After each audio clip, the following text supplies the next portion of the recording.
नमस्कार, सुरागीला news channel के Uttarakhand bulletin में आप सभी का स्वागत है। आइए नजर डाल लेते हैं आज की प्रमुख खबरों पर। रामनगर में नाबालिग छात्रों के साथ अपहरण का प्रयास, एक छात्रा के साथ छेड़खानी का मामला आया सामने। रुद्रपुर में अज्ञात व्यक्ति का शव मिलने से क्षेत्र में मचा हड़कंप, जांच में जुटी पुलिस। रामनगर स्कूल की स्थिति चिंताजनक, करणी सेना ने डीएफओ को सौंपा ज्ञापन। दिनेशपुर में पारिवारिक झगड़ा बना जानलेवा, मामूली विवाद ने ली वृद्ध महिला की जान। निजी स्कूलों की मनमानी फीस और महंगी किताबों पर प्रशासन ने लगाई रोक। उत्तराखंड बोर्ड की 21 फरवरी से शुरू होगी बोर्ड परीक्षाएं, प्रशासन हुआ सतर्क। अब खबरें विस्तार से। मंगलवार की दोपहर रामनगर में स्कूल से घर लौट रही 5 नाबालिग छात्रों का अपहरण करने की कोशिश हुई, जहां आरोपी ने बच्चों को अपने साथ चलने के लिए कहा, जहां एक नाबालिग छात्रा के साथ छेड़खानी करने की भी कोशिश की गई। पीड़ित के पिता राकेश ने बताया कि उनकी 10 वर्षीय बेटी और उसके साथ 3 अन्य छात्राएं, एक छात्र स्कूल से लौट रहे थे, तभी एक अनजान व्यक्ति ने उन्हें रोक लिया। बेटी ने विरोध किया तो आरोपी ने उसकी कमर पर हमला किया, जिससे वह हल्की चोटिल हो गई। बच्चों के परिजनों की सतर्कता के चलते आरोपी को बालाजी मंदिर के पास पकड़कर पुलिस के हवाले कर दिया गया है। तो वही घटना के बाद पूरे इलाके में हड़कंप मच गया है और अभिभावक भी काफी चिंतित है। इस दौरान सीओ सुमित पांडे ने बताया कि आरोपी के खिलाफ मुकदमा दर्ज कर कार्रवाई की जा रही है और जांच जारी है।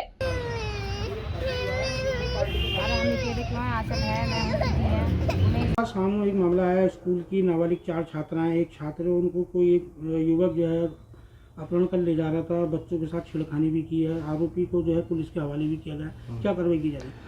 देखिए, अभी शाम को एक मामला आया था जिसमें बालाजी मंदिर के पास में 4 बच्ची हैं जो कि नाबालिग बच्चियां हैं और उनके साथ एक लड़का, वो भी नाबालिग बच्चा है।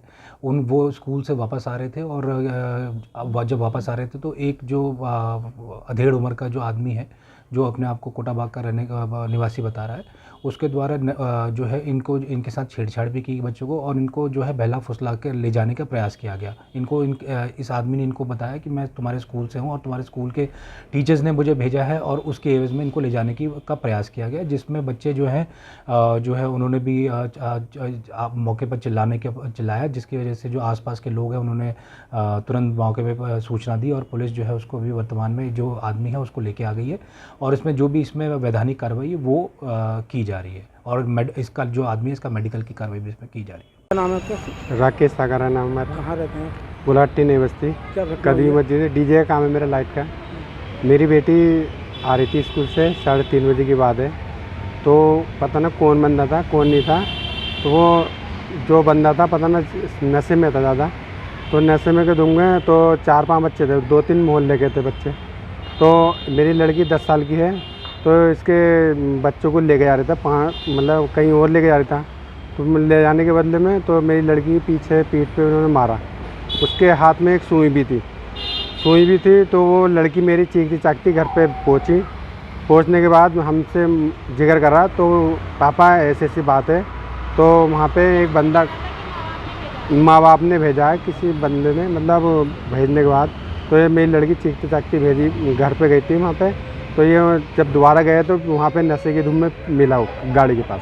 कहाँ पे मिला है? ये बालाजी मंदिर के पास, पार्क में। कितने बच्चे और थे इसके पास? ये 5 बच्चे थे सर। एक लड़की थी मेरी, एक बच्चा था लड़का, मोहल्ले की थे, पड़ोसी थे वो भी। 4 लड़की और थी उसमें। तो जब बालाजी पार्क में पकड़ा, कितने बच्चे थे इसके पास? उसके बाद 2 बच्चे और थे, अब ये पता नहीं कहाँ के थे वो, तो उसे फिर उनने छोड़ दिया।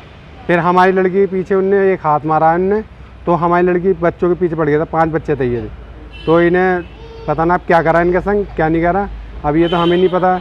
ये हम दोबारा ढूंढने निकले इस बंदे को, तो ये नशे में फिर रहा था वहीं गाड़ी, मतलब बजरंग दल वाले मिला था हमें वहाँ पार्क के अंदर। तो उनसे मैंने पूछताछ करी, मैंने सर यहाँ पे कोई बंदा है मिला है?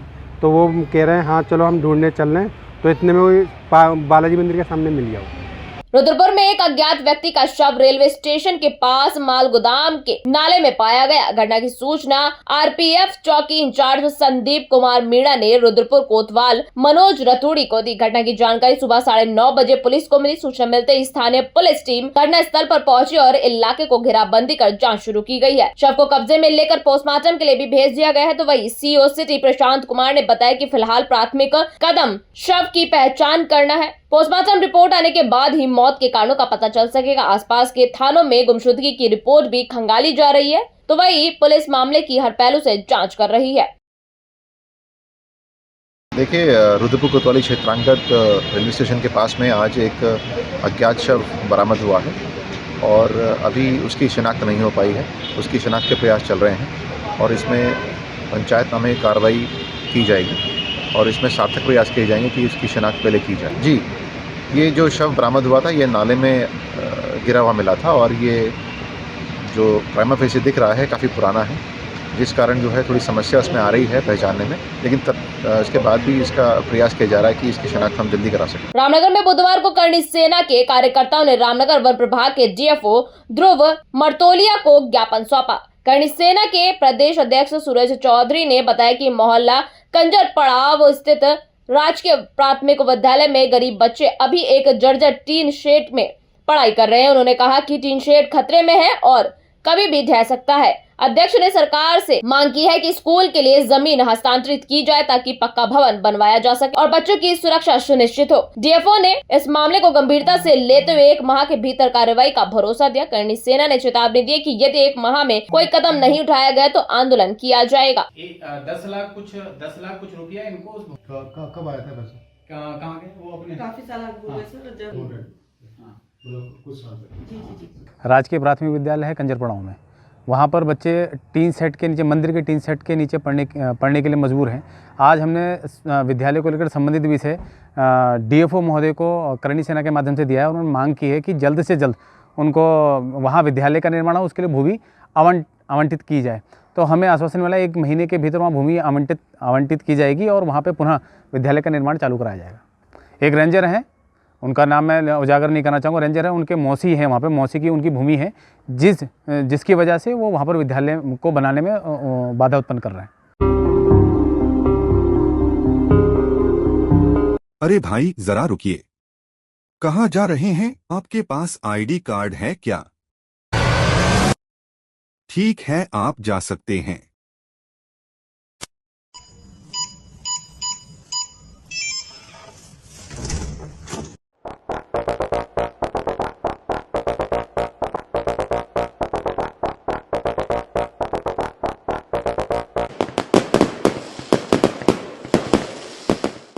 यूनिको पेश करता है प्रीमियम पाइप्स और फिटिंग्स। यूनिको में है दम, यूनिको नहीं किसी से कम।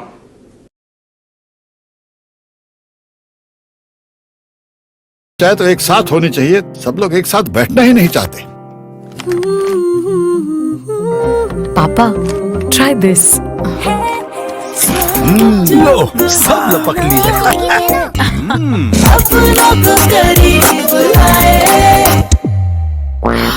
ये क्या हाल कर दिया है रूम का? बस कल से चाय मेरे रूम में। देवर पर नमकीन। उधमसिंह नगर के दिनेशपुर क्षेत्र में बीती रात एक दर्दनाक घटना हुई। जानकारी के अनुसार काशीपुर निवासी सुरभि और प्रसेनजीत शाह के बीच चल रहे पारिवारिक विवाद ने हिंसक रूप ले लिया। आरोप है कि सुरभि ने अपने मायके से 5 लोगों को घर बुलाया और विवाद के दौरान प्रसेनजीत शाह की 70 वर्षीय मां संध्या शाह को मारपीट में गंभीर चोटें आई, जिनकी मौके पर ही मौत हो गई। प्रसेनजीत शाह घायल हो गए और उन्हें अस्पताल में भर्ती कराया गया। तो वहीं पुलिस ने मामले में सुरभि और उसके साथ आए 5 अन्य लोगों को हिरासत में लिया है और सभी से पूछताछ की जा रही है। तो वहीं वरिष्ठ अधिकारी भी घटनास्थल पर मौजूद रहे और मामले की गहन जांच की जा रही है।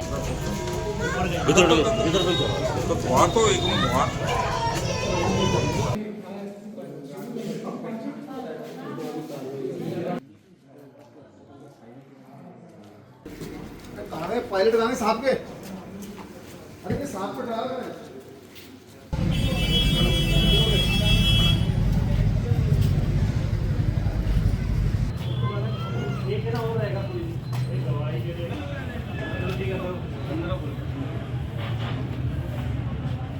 देखिए, कल रात को दिनेशपुर थाने में एक सूचना प्राप्त हुई थी लगभग 1 बजे के आसपास कि 2 मियाँ बीवी में झगड़ा हुआ था।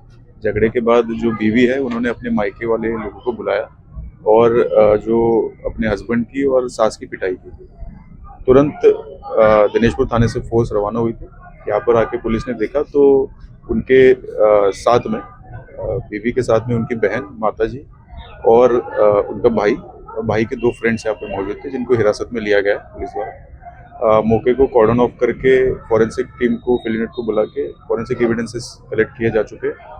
और जो सास थी उनको यहाँ से तुरंत हॉस्पिटल में बेहोशी की हालत में लेके जाया गया, जहाँ पर डॉक्टर द्वारा उसको मृत घोषित किया गया। इसके बाद अभी हमारे पास तहरीर आई हुई है, जो बेटा है उनके पास प्रसेंजित शाह, मृतिका का नाम संध्या शाह है, और उस तहरीर के आधार पर मुकदमा पंजीकृत कर अग्रिम कार्रवाई की जाएगी। सर अभी क्या इसमें अभी जो तहरीर है उस हिसाब से पहले तो 302 जो IPC 302 है, 103 जो BNSS में है, उसमें मुकदमा जरूर पंजीकृत होगा। अन्य धाराएं जो तहरीर में जिस तरीके की शिकायत होगी उस हिसाब से लगाई जाएगी। मामला यही कि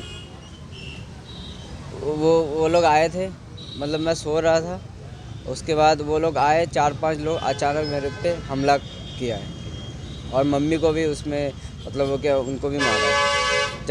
जब मेरे को मार रहे थे मेरे को तो कोई होश नहीं था, मैं सोने ही गया था, मतलब सो के ही 5 मिनट हो रहा था, मैं सो रहा था बस। उसके बाद अचानक से आए, मेरे ऊपर 4-5 लोगों ने हमला किया।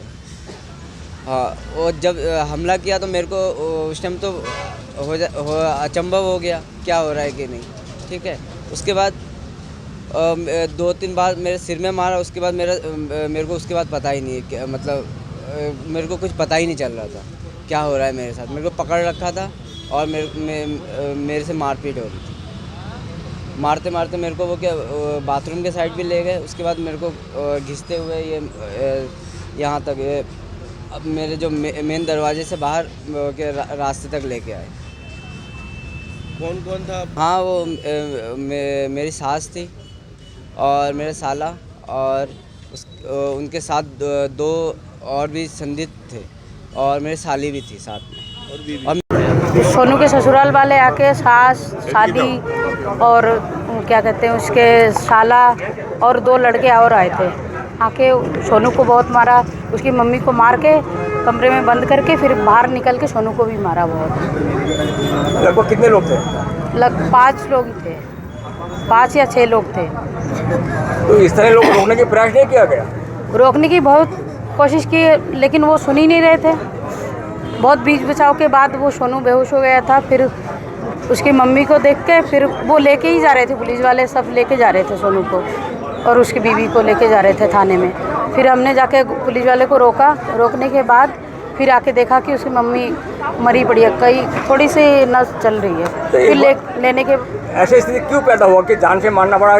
कब से ऐसे विवाद चल रहे हैं लोग? ये काफ़ी दिनों से पहले भी 2-3 बार हो चुके हैं ऐसे, ससुराल वाले आके मार के गए हैं, सास को भी मारते हैं और वो पति को भी मारते हैं। नए शैक्षणिक सत्र से पहले निजी स्कूलों में फीस और महंगी किताबों को लेकर प्रशासन ने सख्त रुख अपनाया है। हल्द्वानी के जिलाधिकारी ललित मोहन रयाल ने जिला शिक्षा अधिकारी और मुख्य शिक्षा अधिकारी को स्पष्ट निर्देश दिए हैं कि स्कूलों के फीस स्ट्रक्चर की समीक्षा की जाए और नियमों के अनुसार ही शुल्क लिया जाए। उन्होंने कहा कि किसी भी स्कूल को मनमाने तरीके से फीस बढ़ाने या अनावश्यक महंगी किताबें थोपने की अनुमति नहीं दी जाएगी। उल्लंघन करने वाले स्कूलों के खिलाफ बड़ी कार्यवाही भी की जाएगी। प्रशासन ने अभिभावकों की शिकायतों का त्वरित निस्तारण करने और आवश्यकता अनुसार निरीक्षण अभियान चलाने के निर्देश भी दिए गए। देखना होगा कि प्रशासन की सख्ती निजी स्कूलों पर कितना असर डालती है और अभिभावकों को कितनी राहत मिल पाती है।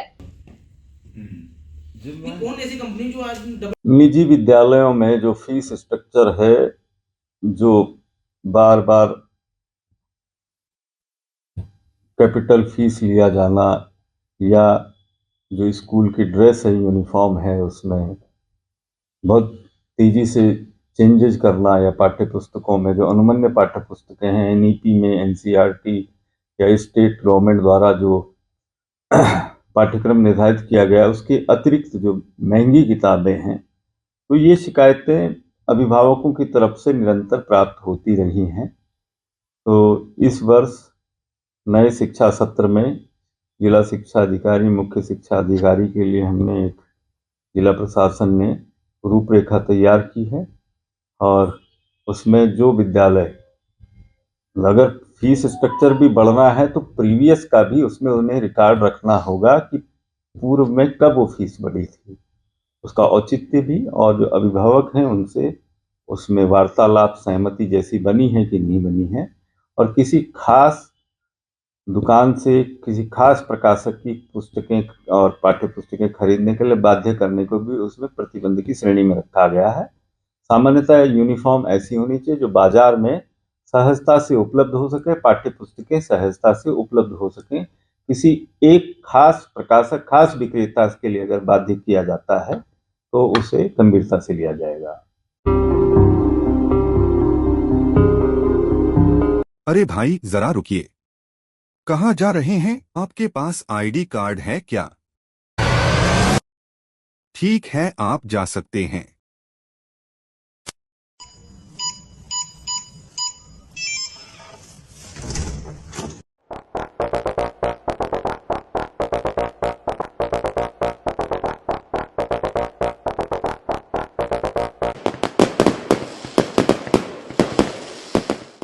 यूनिको पेश करता है प्रीमियम पाइप्स और फिटिंग्स।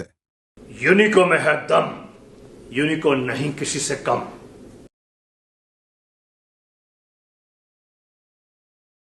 चाहे तो एक साथ होनी चाहिए, सब लोग एक साथ बैठना ही नहीं चाहते। पापा ट्राई दिस। लो सब लपक लिए।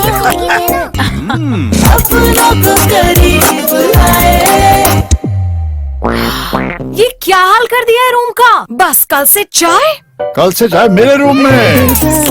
देवर पान नमकीन। उत्तराखंड विद्यालय शिक्षा परिषद की बोर्ड परीक्षा 21 फरवरी 2026 से शुरू होने जा रही है। प्रशासन ने परीक्षाओं के सफल, पारदर्शी और नकल मुक्त संचालन के लिए विशेष इंतजाम किए हैं। कलेक्ट्रेट सभागार में अधिकारियों के साथ बैठक में अपर जिलाधिकारी कौस्तुभ मिश्र ने परीक्षा केंद्रों पर सघन चेकिंग, पेयजल और विद्युत व्यवस्था सुनिश्चित करने तथा संवेदनशील केंद्र पर विशेष निगरानी के निर्देश दिए हैं। परीक्षा कक्ष में मोबाइल और इलेक्ट्रॉनिक उपकरण पर पूर्ण प्रतिबंध रहेगा। मुख्य शिक्षा अधिकारी के.एस. रावत ने बताया कि जिले में हाई स्कूल और इंटरमीडिएट की परीक्षाओं में कुल 39,924 छात्र छात्राएं शामिल होंगे। शांतिपूर्ण परीक्षा संचालन के लिए 110 केंद्र बनाए गए हैं, जिनमें 37 संवेदनशील है। साथ ही 24/7 कंट्रोल रूम भी स्थापित किया गया है। नजर में बहुत ही बेकार, आज सही बना लेंगे तो आपका प्लान आप लीजिए। हमारी जो परीक्षाएं, जैसे हम सभी जान रहे हैं कि 21 फरवरी से शुरू होकर के 30 मार्च तक चलेंगी। इसके लिए हमारे जनपद में सारी तैयारियां पूरी कर ली गई हैं। आज जिला प्रशासन के उसमें सहयोग से हमने जिलाधिकारी महोदय की अध्यक्षता में आज हमारे सभी केंद्र व्यवस्थापकों की बैठक भी सुनिश्चित कर ली है। इसमें आवश्यक दिशा निर्देश भी उनको दिए गए हैं। पुलिस प्रशासन के द्वारा भी आश्वस्त किया गया है कि कहीं भी सुरक्षा की दृष्टि से जो भी अधिकतम बंद पड़ेगा वो कर दिया जाएगा, ताकि चाहे वो पुलिस प्रशासन हो या जिला प्रशासन हो, एडमिनिस्ट्रेशन हो, दोनों की ओर से शिक्षा विभाग को पर्याप्त भरपूर सहयोग मिला है और मिलता रहा है गत वर्षों की भांति। और हम कोशिश कर रहे हैं कि हम जो हमारी परिषदीय परीक्षाएं हैं वो बड़े सुचारू रूप से और बड़े सुचितापूर्ण से हम संपन्न करा सकें। आपको बता दें कि हमारे जनपद में इस समय 110 हमने परीक्षा केंद्र बनाए हैं। 110 परीक्षा केंद्रों में लगभग 39,900 बच्चे हमारी इस समय परीक्षा दे रहे होंगे। हम कोशिश करेंगे कि इतनी बड़ी संख्या में बच्चे जो परीक्षा दे रहे हैं उनको कोई असुविधा न हो। हमारे जो कक्ष निरीक्षक हैं उनको कोई असुविधा न हो। सारी परीक्षाएं बड़े सहजतापूर्ण और सुगमता से हम कर सकें। और जहां पर कहीं हमको ऐसा लगता है कि कोई असामाजिक तत्व इस परीक्षा को प्रभावित कर सकते हैं, तो वहां पर हमने अपने सचल दलों को भी बना दिया गया है। हमारे ब्लॉक स्तर पर खंड शिक्षा अधिकारी की अध्यक्षता में सचल दल बनाए गए हैं और जिला स्तर पर मैं और स्वयं हमारे जिला शिक्षा अधिकारी प्राथमिक शिक्षा वो भी निरंतर रूप से केंद्रों का भ्रमण करेंगे। और जिला प्रशासन के द्वारा हमारे पूरे परीक्षा केंद्रों को सेक्टरों में विभाजित करके सेक्टर मजिस्ट्रेट की भी तैनाती कर दी गई है। होपफुली हम सभी लोग मिल करके इस परीक्षा जो परिषदीय परीक्षा है 2026 है उसको बड़े सौहार्दपूर्ण रूप से और बड़े अच्छे ढंग से उनको समाप्ति कर पाएंगे, ऐसी मेरी अपेक्षा है। उत्तराखंड बुलेटिन में फिलहाल इतना ही। ऐसी ही तमाम खबरों के लिए जुड़े रहिए सुरागीलाल न्यूज़ चैनल में। धन्यवाद।